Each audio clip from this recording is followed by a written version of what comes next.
అనయా తెగ చెబుతున్నావు రాజీ పడొద్దు అని. మాకు కూడా అంతే ఉంది, రాజీ పడొద్దని. కానీ రాజీ పడకుండా ఉండలేకపోతున్నాం.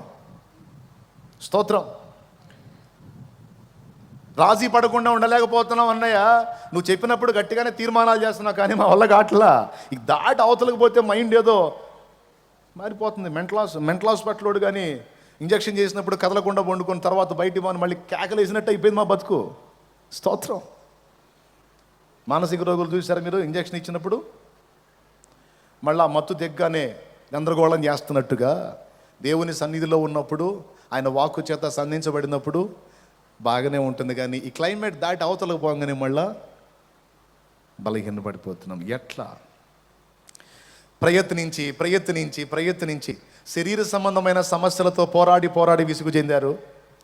ఆత్మ సంబంధమైన పోరాటంలో పరిశుద్ధత కొరకు, పవిత్రత కొరకు, దేవుని సేవ కొరకు, పరిచర్య కొరకు ప్రయత్నించి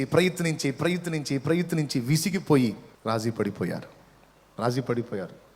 మళ్ళీ విచిత్రం ఏంటో తెలుసా?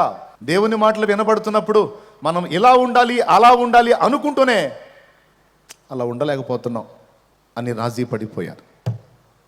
దీని అంతటికి కారణం ఏంటి? దాని నుంచి విడుదల వచ్చే మార్గం ఏమిటి అంటే, దానికి ముందే ఆన్సర్ చెప్పాను. అది మన చేతుల్లో లేదు, ఆయన చేతుల్లో ఉంది.